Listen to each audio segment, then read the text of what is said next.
It's not often you're going to find a footballer willing to take a pay cut. So when it happens, it's like finding a roll of toilet paper in Sainsbury's, i.e. so beautifully rare. Burnley, Joe Hart, 120,000 to 45,000. Now this is a pay cut. On one hand, fair play to Joe Hart. He could have stuck out another year in the Man City reserves, pocketing £120,000 a week for doing literally nothing. But now he decided to sacrifice £75,000 a week to get first team football at Burnley.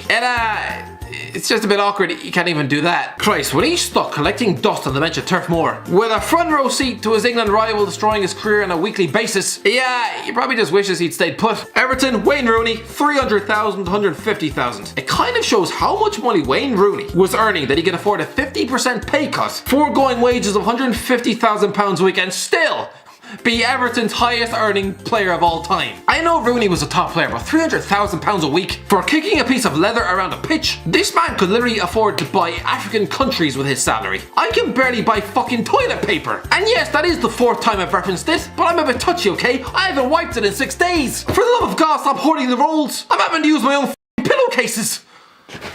Man United, Odion Ighalo, 240,000 to 120,000. Yeah, here we have Odion Ighalo declaring that he took a pay cut to join Man United. A pay cut of almost 40%, I'm hearing. Christ, fair play Ighalo. The commitment from the man to play for his boyhood club, it's staggering. And he's almost willing to live on a diet of pot noodles, tins of beans, and cups of fucking grass. Oh, wait, what was it? No, he's still earning £120,000 a week. This fella is saying he'd happily forego $6 million a year to play for Manchester United on a permanent basis. It sounds great. It sounds like a massive sacrifice, but go back 3 years, before the big money moved to China. You know, when Ighalo was gladly missing open goals against his boyhood club. Tell him that by the age of 30, he'd be earning £120,000 a week to play for Man United. He'd rip your goddamn arm off. Chelsea, John Terry, 150,000 to 50,000. It's very rare a top quality footballer will take a pay cut to stay at a club. So fair play John Terry, proving that actually money isn't everything to the man. I mean, let's not forget he once turned down wages of £200,000 a week to join Man City. Had he not done that, it would have made the Wayne Bridge reveal a lot more interesting. If you thought the Man City training ground bust up between Joey Barton and Usman Dabo was bad, Bridge would have probably drowned his teammate in a public urinal. In May 2016, a 36-year-old John Terry signed a new one-year deal, taking a hit of £90,000 a week to remain at Stamford Bridge, going from £150,000 a week to a mere 50. A pittance, mere breadcrumbs. How the f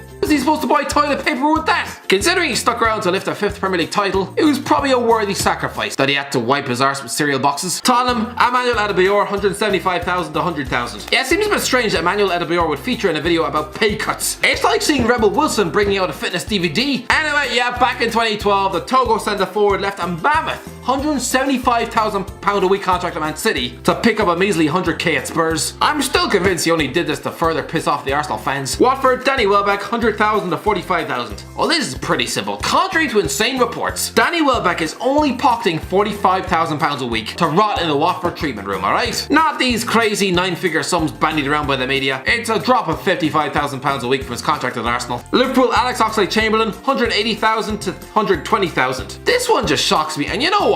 Alex Oxlade-Chamberlain, I salute you. Let's be honest, the lad's last job wasn't a bad gig. £180,000 a week to sit on the Arsenal wing, picking up a couple of FA Cups and getting regular European football. But such was this lad's determination to play central midfield week in, week out, he actually accepted a 60k loss to sign a measly £120,000 a week deal at boyhood club Liverpool. And you know what? According to reports, he'd also turned down a £220,000 a week offer from Chelsea. So you know what? Fair play to the man. This lad could well have been the next Danny Drinkwater Stamford Bridge, or just left frustrated in a stagnating Arsenal team, but no. Because of this pay cut, the lad now has medals coming out his ears. Alex Oxlade-Chamberlain, well done. Anyway, that's the end of it, lads. Let me know what you think in the comment section below. Have I got any of these wrong? Are there any pay cuts you can think of? Let me know in the comment section below. If you enjoyed the video, don't forget to like, share, and subscribe. And as always, I'll talk to you in a while.